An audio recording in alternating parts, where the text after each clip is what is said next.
সুপ্রিয় শিক্ষার্থীরা, কেমন আছো তোমরা? আশা করি সবাই ভালো আছো এবং নিরাপদে যার যার ঘরে অবস্থান করছো। উচ্চতর গণিতের আজকের অনলাইন ভিডিও ক্লাসটিতে তোমাদের সকলকে স্বাগত জানাচ্ছি। আমি মোহাম্মদ আমিনুল ইসলাম, প্রভাষক, গণিত বিভাগ, মাইলস্টোন কলেজ। শিক্ষার্থীরা, আমাদের আজকের আলোচনার বিষয়বস্তু হচ্ছে গণিত দ্বিতীয় পত্রের তৃতীয় অধ্যায় জটিল সংখ্যা নিয়ে। এই টপিকসটি সম্পূর্ণ নতুন তোমাদের জন্য। তো চলো যাওয়া যাক আজকের আলোচনায়। আশা করি সকলেই মনোযোগ সহকারে ক্লাসটি দেখবে। অধ্যায় ৩ জটিল সংখ্যা। প্রথমে আমরা একটু জেনে নেব যে জটিল সংখ্যা জিনিসটা কি আসলে। শিক্ষার্থীরা, এ ও বি যদি বাস্তব সংখ্যা হয় তবে এ প্লাস আই বি আকারের সংখ্যাগুলিকে আমরা বলবো জটিল সংখ্যা, যেখানে আই কি? আই হচ্ছে √/-1। তাহলে জটিল সংখ্যাকে আমরা কি দ্বারা প্রকাশ করি? সাধারণত জেড দ্বারা আমরা প্রকাশ করে থাকি বা সূচিত করে থাকি, অর্থাৎ Z equal to A plus I B আমরা লিখতে পারি। তবে চাইলে আমরা Z equal to x plus I Y দ্বারাও প্রকাশ করে থাকি। অনেক সময় আমরা জটিল সংখ্যাকে Z equal to x plus I Y দ্বারাও প্রকাশ করে থাকি। এখন আসো, তাহলে এই যে এখানে যে জেড সংখ্যাটি, এই সংখ্যাটির বাস্তব অংশ কী হবে? বাস্তব অংশ হবে, এটাকে আমরা রিয়েল জেড বলি। রিয়েল জেড হচ্ছে এ, অর্থাৎ এই সংখ্যাটির বাস্তব অংশ হচ্ছে real Z equal to A. আর জেড এর কাল্পনিক অংশ যেটি, অর্থাৎ অবাস্তব অংশ বা আইযুক্ত যে অংশটি রয়েছে সেটি হচ্ছে কি? ইমাজিনারি জেড বা সংক্ষেপে ইম জেড, সেটি হচ্ছে কি? বি। তাহলে জটিল সংখ্যা নিয়েও আমরা কি করতে পারি? সেট গঠন করতে পারি। যেরকমভাবে বাস্তব সংখ্যার সেট রয়েছে তেমনিভাবে জটিল সংখ্যার উপরেও সেট রয়েছে। তো জটিল সংখ্যার সেটকে আমরা সাধারণত সি দ্বারা প্রকাশ করে থাকি, এবং সি ইকুয়াল টু কী বলা যাবে? C equal to Z such that Z equal to x plus I Y, এবং এক্স এবং ওয়াই এটি হচ্ছে কি? বাস্তব সংখ্যার অন্তর্গত, অর্থাৎ এক্স ও ওয়াই বিলংস টু আর হবে। শিক্ষার্থীরা, আমরা যে কোনো জটিল সংখ্যাকে বাস্তব সংখ্যার একটি ক্রমজোড় হিসেবে উপস্থাপন করতে পারি। অর্থাৎ জটিল সংখ্যা Z equal to x plus I Y হলে আমরা এটিকে এক্স, ওয়াই এই বিন্দুর সাহায্যে কিন্তু আমরা কি করতে পারি? উপস্থাপন করতে পারি। অর্থাৎ বাস্তব সংখ্যার ক্রমজোড় হিসেবে, ঠিক আছে, আমরা এটাকে প্রকাশ করতে পারি। বাস্তব সংখ্যার ক্রমজোড়। তাহলে আমরা যেটি বুঝতে পারলাম, যে কোনো জটিল সংখ্যাকেই চাইলে কি করা যায়? বাস্তব সংখ্যার ক্রমজোড় হিসেবে, অর্থাৎ একটি বিন্দুর ন্যায় এটিকে উপস্থাপন করা যেতে পারে। শিক্ষার্থীরা, যে কোনো জটিল সংখ্যাকে আমরা কিভাবে জ্যামিতিকভাবে প্রকাশ করব এটি আমরা এ পর্যায়ে দেখে নিব। অর্থাৎ জটিল সংখ্যার জ্যামিতিক প্রতিরূপ কি সেটি আমরা দেখব। এটিকে আমরা আর্গণ্ড চিত্র নামে চিনে থাকি। আর্গণ্ড চিত্র বা আর্গণ্ড চিত্র যেটি বলি না কেন, এই নামে আমরা চিনে থাকি। এটি সর্বপ্রথম কে আবিষ্কার করেন বা কে প্রকাশ করেন? সর্বপ্রথম সুইস গণিতবিদ জন রবার্ট আর্গণ্ড। তিনি জটিল সংখ্যাকে 1806 সালে সর্বপ্রথম লেখচিত্রের মাধ্যমে প্রকাশ করেন, এবং তিনি যেটি করেন সেটি হচ্ছে এক্স ও ওয়াই অক্ষ, অর্থাৎ এক্স ওয়াই সমতলে এক্স অক্ষকে বাস্তব অক্ষ এবং ওয়াই অক্ষকে কাল্পনিক অক্ষ বিবেচনা করে তিনি কি করেন? জটিল সংখ্যাটিকে তিনি একটি বিন্দুর ন্যায় প্রতিস্থাপন করেন এক্স ওয়াই সমতলে, বা আমরা এটিকে যেহেতু এক্স ওয়াই সমতলে আমরা ওয়াই অক্ষকে অবাস্তব অক্ষ ধরছি বা কাল্পনিক অক্ষ ধরছি, কাজে এটিকে আমরা বলবো জটিল সমতল বা জেড প্লেন। ঠিক আছে? তাহলে এই Z equal to x plus I Y এর আর্গণ্ড চিত্রটি হবে এইরকম দেখতে, অর্থাৎ এটি হবে একটি বিন্দুর ন্যায়। জটিল সংখ্যা Z equal to x plus I ওয়াইকে আমরা যখন সমতলে স্থাপন করব, জটিল সমতলে স্থাপন করব, যেখানে ওয়াই অক্ষ হচ্ছে ওয়াই ও ওয়াই প্রাইম, অর্থাৎ ওয়াই অক্ষ যেটি সেটি হচ্ছে অবাস্তব অক্ষ, এবং এক্স ও এক্স প্রাইম তথা এক্স অক্ষ হচ্ছে কি? বাস্তব অক্ষ। সেক্ষেত্রে এই জটিল সংখ্যাটি একটি বিন্দুর মতো দেখা যাবে।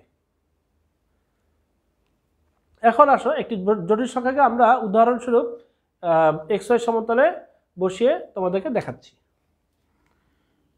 উদাহরণ 2 + 3i, এই যে জটিল সংখ্যাটি, এই সংখ্যাটিকে যদি আমরা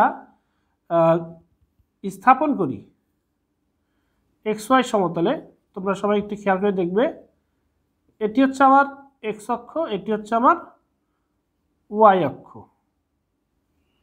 এখন আমি যদি এখানে এইটুকু হয় কত 2, আর এইটুকু ধরলাম হচ্ছে আমার 3, ঠিক আছে, অর্থাৎ এই পর্যন্ত দূরত্ব হচ্ছে 2, এই পর্যন্ত দূরত্ব হচ্ছে 3।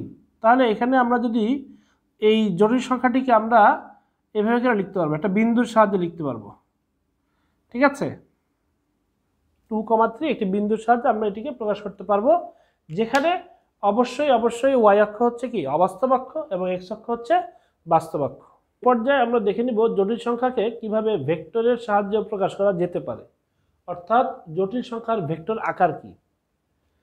যদি আমরা একটি জটিল সংখ্যা বিবেচনা করি যেটি হচ্ছে z = x + iy, যাকে আমরা xy সমতলে যদি স্থাপন করি তবে সেটি কি হবে, একটি বিন্দুর ন্যায় হবে, অর্থাৎ x ও y বিন্দুর ন্যায় হবে। এটিকে আমরা দেখো ওপি ভেক্টরের সাহায্যে প্রকাশ করতে পারি বা চিহ্নিত করতে পারি, যেখানে ও হচ্ছে আদিবিন্দু এবং প্রান্তবিন্দু হবে কি পি বিন্দু। অর্থাৎ আমরা ভেক্টরের সাহায্যে কিন্তু এই জটিল সংখ্যাকে প্রকাশ করতে পারছি। এখানে দৈর্ঘ্য ওপি ভেক্টরের যে দৈর্ঘ্য, অর্থাৎ দৈর্ঘ্য ওপি হচ্ছে ওপি ভেক্টর তথা x + iy, এই যে জটিল সংখ্যাটি রয়েছে যাকে আমরা z দ্বারা প্রকাশ করে রয়েছি, এর পরম মান, ঠিক আছে। এবং আমরা এখানে ওপি ভেক্টরকে কি বলতে পারি, পি বিন্দুর অবস্থান ভেক্টর, ঠিক আছে। দৈর্ঘ্য ওপি হচ্ছে ওপি ভেক্টর তথা x + iy এর পরম মান, এবং ওপি ভেক্টর হচ্ছে পি বিন্দুর অবস্থান ভেক্টর।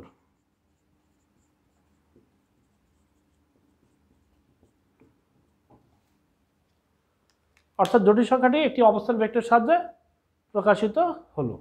শিক্ষার্থীরা, আলোচনার এ পর্যায়ে আমরা আই সম্পর্কে একটু জেনে নিব। কাল্পনিক একক আই এবং এর প্রকৃতি কি, বা কিভাবে আই এর বিভিন্ন ঘাত এর মান নির্ণয় করা যায়, এটি আমরা এখন দেখব। শিক্ষার্থীরা, √-1কে বলা হয় কাল্পনিক একক, যাকে আমরা আই দ্বারা সূচিত করে থাকি, অর্থাৎ i = √1। এখন আমাদের যে শুধু আই আসবে এমন না, আই এর উপরে বিভিন্ন ঘাত আসতে পারে, 2 আসতে পারে, 3 আসতে পারে, 4 আসতে পারে, বা ঋণাত্মক ঘাতও আসতে পারে, i⁻⁻5, i⁻⁻7 ইত্যাদি। তো এক্ষেত্রে কিভাবে আমরা আই এর ঘাতটা নির্ণয় করতে পারি সেটি আমরা দেখে নিব। প্রথমেই আমরা দেখি যে i⁻1 দিলে কি হয়, আই হয়, i² দিলে কি আসবে, -1। এই যে এখানে তোমরা দেখতে পাচ্ছ আইকে স্কোয়ার করলে √ওভার কি আসে, √-1 এর স্কোয়ার করবো তাহলে কি হবে, -1 আসবে, অর্থাৎ i² = -1। তাহলে i³ এর মান কিভাবে বের করব, i² × i, তার মানে হচ্ছে -1 × i, অর্থাৎ -i। আবার i⁴ এর জন্য যদি আমরা হিসাব করি, অর্থাৎ i² × i², তার মানে কি -1 × -1, অর্থাৎ +1। এভাবে করে কিন্তু আমরা আরও অসংখ্য মান বের করতে পারি। এখন আমার কথা হচ্ছে, এটা তো ছোট সংখ্যা হলে তোমার জন্য সহজে বের করা যাবে, বা তুমি সহজে বের করতে পারবো। কিন্তু যদি এই সংখ্যাটি অনেক বড় হয়, i⁻99, i⁻76, i⁻83 ইত্যাদি সংখ্যা আসে, সেক্ষেত্রে আমরা কীভাবে বের করব।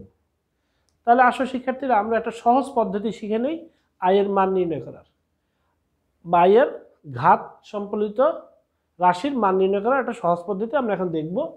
i⁻m, অর্থাৎ যেখানে m হচ্ছে কি যেখানে স্বাভাবিক সংখ্যা, অর্থাৎ ধনাত্মক পূর্ণ সংখ্যা, এক্ষেত্রে আই এর মান নির্ণয় করার সহজ একটি পদ্ধতি আমরা দেখে নিব। শিক্ষার্থীরা, তোমরা দেখতে পাচ্ছ আমি একটা অনুভূমিক অক্ষ এবং একটা উলম্ব অক্ষ বিবেচনা করেছি।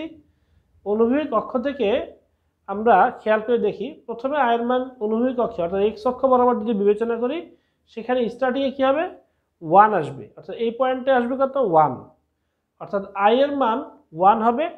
এখন এর পরবর্তীতে কি হবে, আই এর মান আসবে কত, এই জায়গাতে আমরা পাবো আই এর মান হচ্ছে আই, এখানে আমরা পাবো হচ্ছে কত, এখানে আমরা পাবো হচ্ছে মাইনাস ওয়ান, এখানে আমরা পাবো হচ্ছে মাইনাসের আই, অর্থাৎ এখানে এক্স অক্ষে পাবো হচ্ছে ওয়ান এবং মাইনাস ওয়ান, আর ওয়াই অক্ষ বরাবর যদি বিবেচনা করি তাহলে পাবো হচ্ছে আই ধনাত্মক ওয়াই অক্ষে, আর ঋণাত্মক ওয়াই অক্ষে পাবো মাইনাসের আই।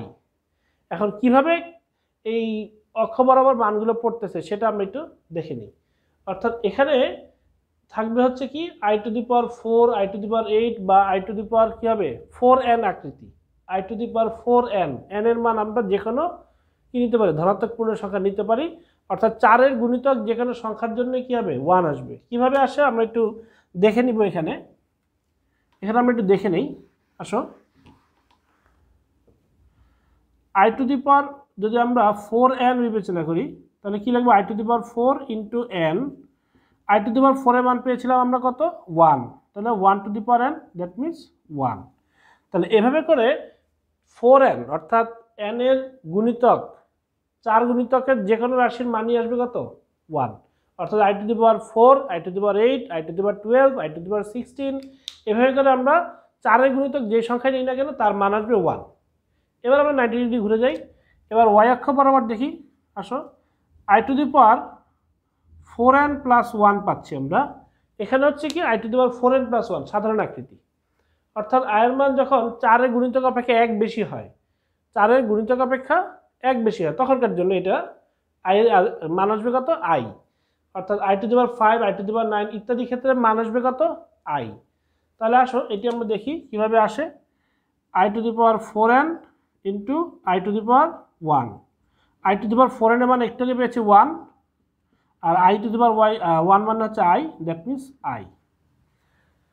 তারপরে আমরা যদি আরও 90 ডিগ্রি ঘুরি, অর্থাৎ এবার আসলাম হচ্ছে আমরা ঋণাত্মক এক্স অক্ষে, এক্ষেত্রে আমরা ধনাত্মক এক্স অক্ষে পেয়েছিলাম 1 আর ঋণাত্মক এক্স অক্ষে পাবো কত -1। তাহলে এখানে আমরা সাধারণ আকৃতিটা কি হবে I to the power 4n plus 2, ঠিক আছে। পাওয়ার যদি বাড়ে তখনই আমরা কি হয় 90 ডিগ্রি অ্যাঙ্গেলে ঘুরে গিয়ে অবস্থানে চলে আসি। তাহলে I to the power 4n plus 2 এটা হচ্ছে সাধারণ আকৃতি, এক্ষেত্রে আই এর 4 গুণিতক অপেক্ষা 2 করে বেশি হবে, এই সকল রাশির মান আসবে কত -1। কীভাবে দেখো আমরা একটু দেখি, তাহলে I to the power 4n into I square, তাই না। তাহলে এটা I to the power 4n এর মান আমরা পেয়েছি কত 1, আর আই স্কোয়ারের মান আমরা জানি -1, তার মানে মাইনাসের 1 আসতেছে। অর্থাৎ I to the power 6, i to the power 10, i to the power 14, i to the power 18, 4 এর গুণিতক অপেক্ষা 2 বেশি, এরকম সকল ক্ষেত্রে তোমার কি আসবে মান আসবে -1। এবার আমরা আসবো হচ্ছে ঋণাত্মক ওয়াই অক্ষে, এক্ষেত্রে আমরা পাচ্ছি হচ্ছে কত ধনাত্মক ওয়াই অক্ষে পেয়েছিলাম আই, ঋণাত্মক ওয়াই অক্ষে পাবো মাইনাসের আই। তাহলে এখানে সাধারণ আকৃতি হচ্ছে 4n plus 3, I to the power 4n plus 3। এক্ষেত্রে আমরা যদি এখন মান নির্ণয় করি, দেখো I to the power 4n into I cube, যেটিকে আমরা লিখতে পারি 1, আর আই কিউবের মান কত ছিল মাইনাসের আই, তোমাদেরকে আমি আগেই পড়িয়েছি। তাহলে ফলাফল কি আসবে মাইনাসের আই। এভাবে করে আমরা কি করতে পারছি, তাহলে 4n গুণিতক অপেক্ষা 3 বেশি এরকম সকল আয়ের ঘাতের জন্য মান আসবে কত -i, অর্থাৎ 4 যেমন i to the power 7, i to the power 11, i to the power 15, এরকম যত সংখ্যা আসবে সেগুলোর মান আসবে কত -i। আশা করি তোমরা খুব সহজেই এই বিষয়টি মনে রাখতে পারবে এবং প্র্যাকটিস করতে পারবে। শিক্ষার্থীরা, তোমরা এতদিন কার্তেশীয় স্থানাঙ্ক ব্যবস্থা সম্পর্কে শুধু জেনে এসেছো, কিন্তু আরও এক ধরনের স্থানাঙ্ক ব্যবস্থা রয়েছে, এটিকে বলা হয় পোলার স্থানাঙ্ক ব্যবস্থা। এখন আমরা শিখব কিভাবে জটিল সংখ্যাকে পোলার আকৃতিতে প্রকাশ করা যায়। পোলার স্থানাঙ্ক ব্যবস্থায় আমরা সাধারণত r, থিটার সাহায্যে বিন্দুটাকে পোলার স্থানাঙ্কে প্রকাশ করে থাকি, অর্থাৎ z = x + iy হচ্ছে কার্তেশীয় আকারের জটিল সংখ্যা, কিন্তু এই সংখ্যাটারই যদি আমরা r এবং থিটার সাহায্যে প্রকাশ করি, x এবং y এর পরিবর্তে r এবং থিটার সাহায্যে যদি আমরা সংখ্যাটাকে প্রকাশ করতে পারি তখন সেটি হয়ে যাবে পোলার আকৃতিতে প্রকাশ। তাহলে xy কার্তেশীয় বিন্দুর পোলার স্থানাঙ্ক হচ্ছে r এবং থিটা, r হচ্ছে জটিল সংখ্যাটার মডুলাস এবং থিটা হচ্ছে কি জটিল সংখ্যাটির আর্গুমেন্ট বা নতি। আমরা এ সম্পর্কে এরপরেই শিখব কিভাবে মডুলাস এবং আর্গুমেন্ট নির্ণয় করে। তাহলে আর হচ্ছে জটিল সংখ্যাটির মডুলাস এবং থিটা হচ্ছে জটিল সংখ্যাটির আর্গুমেন্ট বা নতি। এখন এদের মধ্যে যে সম্পর্ক সেটি হচ্ছে X equal to R cos theta এবং ওয়াই ইকুয়াল টু হচ্ছে কি আর সাইন থিটা।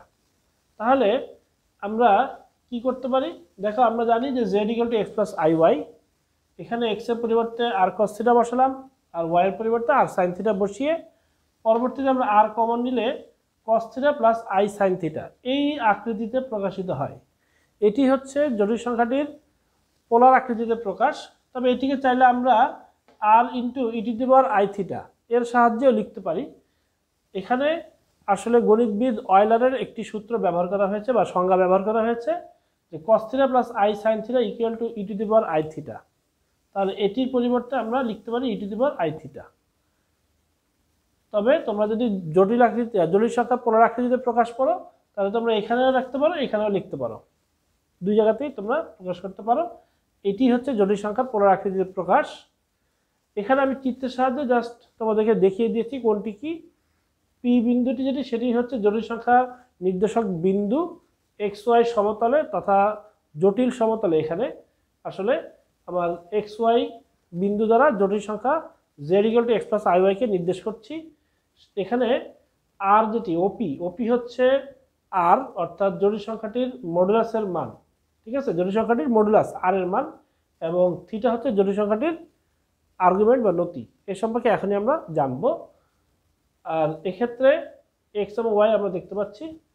এই হচ্ছে আমাদের তাহলে Z equal to x plus I Y এর পোলার আকৃতিতে প্রকাশ। শিক্ষার্থীরা তাহলে চলো আমরা দেখে নেই জটিল সংখ্যার মডুলাস কি এবং আর্গুমেন্ট কি। যদি Z equal to x plus I Y এটি জটিল সংখ্যা হয় এবং এটিকে আমরা আর্গন্ড চিত্রের সাহায্যে প্রকাশ করি, যেখানে কি হবে জটিল সংখ্যাটি হবে একটি বিন্দু যাকে আমরা পি দ্বারা প্রকাশ করেছি এবং পি এর পোলার স্থানাঙ্ক আমরা ধরেছি আর কমা থিটা।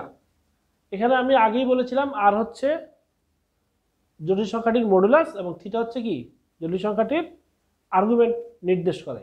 তাহলে চিত্র অনুসারে আমরা বলতে পারি যে আর হচ্ছে এই যে আর আমরা দেখতে পাচ্ছি সেটি হচ্ছে ওপি ইকুয়াল টু কি, আমরা পিথাগোরাসের সূত্রের সাহায্যে ওপিএম সমকোণী ত্রিভুজে খুব সহজেই বলতে পারি যে x square plus y square equal to r square তথা r equal to root over x square plus y square. এটিকে আমরা বলবো হচ্ছে কি জটিল সংখ্যাটির মডুলাস বা সংক্ষেপে আমরা বলি মড জেড। অর্থাৎ আমরা যেটি বুঝতে পারলাম সেটি হচ্ছে মডুলাস জেড বলতে কি বোঝাচ্ছে, মডুলাস জেড বলতে বোঝাচ্ছে root over real Z whole square plus imaginary Z whole square. অর্থাৎ জটিল সংখ্যাটির বাস্তব অংশের বর্গ এবং কাল্পনিক অংশের বর্গের যোগফলকে রুট করলে পাওয়া যাবে কি জটিল সংখ্যাটির মডুলাস। তাহলে এবার চলে যাই আমরা আর্গুমেন্টের দিকে। চিত্র অনুসারে তোমরা দেখতে পাচ্ছ যে আমরা যদি ট্যান থিটা নেই তাহলে কি পাচ্ছি ওয়াই বাই এক্স বা theta equal to tan inverse Y by X. এখানে থিটাকে আমরা কি বলছি জটিল সংখ্যাটির আর্গুমেন্ট বা নতি, অর্থাৎ সংক্ষেপে এটিকে বলা হয় আর্গ জেড। তাহলে আর্গ জেড ইকুয়াল টু হচ্ছে কি theta equal to tan inverse Y by x. এটি হচ্ছে জটিল সংখ্যাটির আর্গুমেন্ট। তবে শিক্ষার্থীরা জটিল সংখ্যার আর্গুমেন্টের ক্ষেত্রে একটি বিষয় লক্ষ্য রাখতে হবে যে জটিল সংখ্যার আর্গুমেন্ট কিন্তু চতুর্ভাগ ভেদে ভেদে কি হয় ভিন্ন হতে পারে মান, এবং এটির ক্ষেত্রে থিটা এর মানের একটি নির্দিষ্ট ব্যবধির জন্য আমরা এটিকে বলতে পারি মুখ্য আর্গুমেন্ট, এবং যদি নির্দিষ্ট মান না পাই একটা নির্দিষ্ট আকৃতির সাথে প্রকাশ করি সেক্ষেত্রে আমরা বলতে পারি সাধারণ আর্গুমেন্ট। এ সম্পর্কে এখন আমরা দেখব। শিক্ষার্থীরা আর্গুমেন্টের ক্ষেত্রে একটু লক্ষ্য করার বিষয় রয়েছে।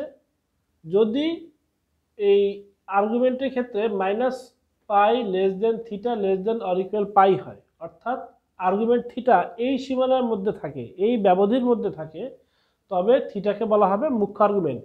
এক্ষেত্রে খেয়াল করতে হবে যে থিটার একটিমাত্র মানই কিন্তু এই ব্যবধির মধ্যে পাওয়া যাবে, থিটার একটিমাত্র মান পাওয়া যাবে এবং ওই মানটিকেই বলা হবে কি মুখ্য আর্গুমেন্ট। এবার দেখি আমরা যে এক্স এবং ওয়াই এর মান নির্দিষ্ট থাকলেও ত্রিকোণমিতিক নিয়ম অনুযায়ী কিন্তু থিটার অনেক মান হওয়া সম্ভব, অসংখ্য মান নির্ণয় করা যেতে পারে থিটার ক্ষেত্রে। সেক্ষেত্রে 2n পাই প্লাস থিটা, এই আকৃতিটাকে বলা হবে সাধারণ আর্গুমেন্ট, যেখানে n এর পরিচয় হচ্ছে n হচ্ছে যে কোনো স্বাভাবিক সংখ্যা এবং থিটা হচ্ছে কি, এই যে থিটা, এই থিটাটা হচ্ছে আমার মুখ্য আর্গুমেন্ট, অর্থাৎ আর্গুমেন্ট z যেটি সেটি হবে 2n পাই প্লাস থিটা। শিক্ষার্থীরা, এ পর্যায়ে আমরা দেখব যে জটিল সংখ্যাটি নির্দেশক যে বিন্দু রয়েছে P, সেটি যদি আমাদের বিভিন্ন চতুর্ভাগে অবস্থিত হয়, অর্থাৎ আমরা বিভিন্ন চতুর্ভাগের জন্য জটিল সংখ্যার আর্গুমেন্ট কিভাবে নির্ণয় করতে হয় তা এবার আমরা দেখে নেব।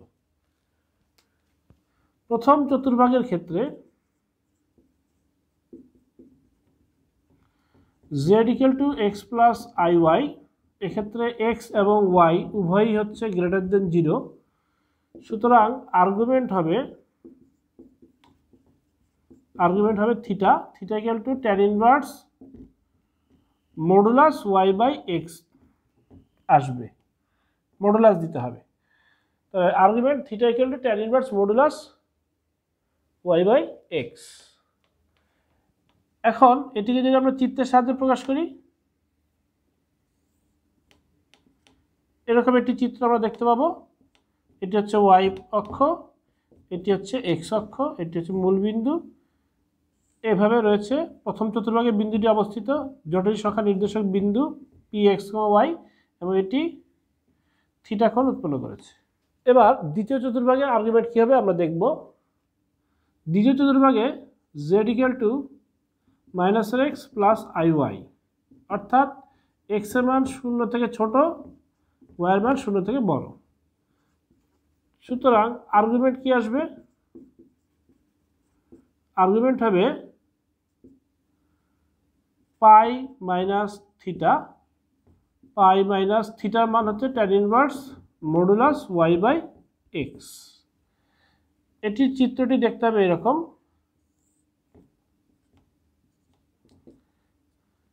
x অক্ষ, y অক্ষ, এটি হচ্ছে আমার পি বিন্দু, যার স্থানাঙ্ক হচ্ছে -x, y, এবং এই ক্ষেত্রে থিটা হবে এটি।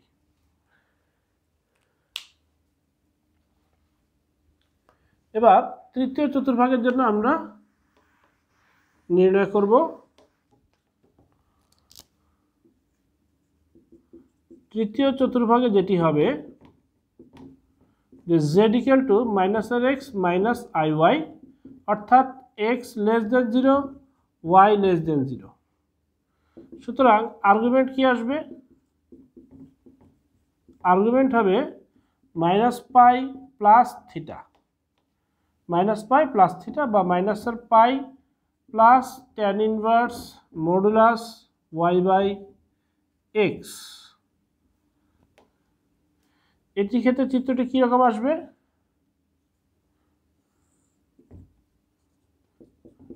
x অক্ষ,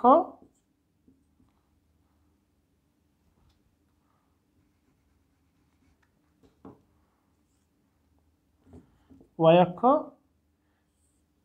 পি বিন্দুটি এখানে অবস্থিত, পি বিন্দুর স্থানাঙ্ক -x মাইনাস y, এবং এক্ষেত্রে এটি হবে হচ্ছে আমাদের থিটা, অর্থাৎ আর্গুমেন্ট। এবার চতুর্থ চতুর্ভাগের জন্য আমরা নির্ণয় করি।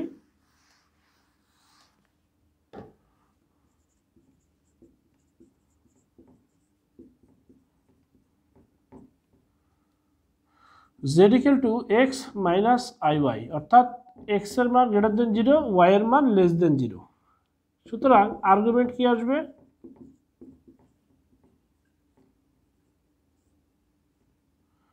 আর্গুমেন্ট হবে মাইনাস থিটা, অর্থাৎ minus tan inverse modulus y by x. এটি ক্ষেত্রে চিত্র কি আসবে?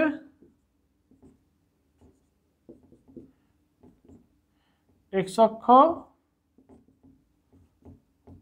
y অক্ষ, এক্ষেত্রে পি বিন্দুর স্থানাঙ্ক হচ্ছে x, y, এবং এক্ষেত্রে এটি হচ্ছে আমাদের থিটা বা আর্গুমেন্ট। এই হচ্ছে বিভিন্ন চতুর্ভাগে আর্গুমেন্ট নির্ণয়ের সূত্র, অর্থাৎ বিন্দুর স্থানাঙ্ক দেখে কোন চতুর্ভাগে অথবা জটিল সংখ্যাটি দেখে কোন চতুর্ভাগে বিন্দুটি স্থাপিত হবে, পি বিন্দুটি স্থাপিত হবে, তার উপর ভিত্তি করে আমরা আর্গুমেন্ট নির্ণয় করতে পারবো এই সকল সূত্রের সাহায্যে। শিক্ষার্থীরা, এই পর্যায়ে আমরা অনুবন্ধী জটিল সংখ্যা কি তা জেনে নিব। অর্থাৎ একটি জটিল সংখ্যার অনুবন্ধী জটিল সংখ্যা কি হবে তা আমরা দেখে নিব। যদি z = x + iy হয়, সেক্ষেত্রে এই সংখ্যাটির অনুবন্ধী জটিল সংখ্যা হবে x - iy, যেটিকে আমরা z বার চিহ্ন দ্বারা প্রকাশ করে থাকি। এক্ষেত্রে একটা বিষয় আমাদের লক্ষ্য রাখতে হবে, সেটি হচ্ছে শুধুমাত্র কাল্পনিক অংশের চিহ্নের পরিবর্তনেই অনুবন্ধী জটিল সংখ্যা পাওয়া যায়। তাহলে আমরা একটু উদাহরণ দেখে নেই। 2 - 3i এর অনুবন্ধী জটিল সংখ্যা কি হবে? জটিল সংখ্যা হবে 2 + 3i। অর্থাৎ কাল্পনিক অংশের চিহ্নের পরিবর্তন আমরা করলেই পেয়ে যাচ্ছি ওই সংখ্যাটির অনুবন্ধী জটিল সংখ্যা। 2 - 3i ছিল, আমরা 2 + 3i নিব, তাহলেই আমরা পেয়ে যাব কি অনুবন্ধী জটিল সংখ্যা। শিক্ষার্থীরা, আশা করি তোমরা সবাই আজকের ক্লাসটি মনোযোগ সহকারে দেখেছো। বাসায় ভালো করে সবাই প্র্যাকটিস করবে। তোমাদের সকলের মঙ্গল কামনায় আজকের মতো এখানেই শেষ করছি। আল্লাহ হাফেজ।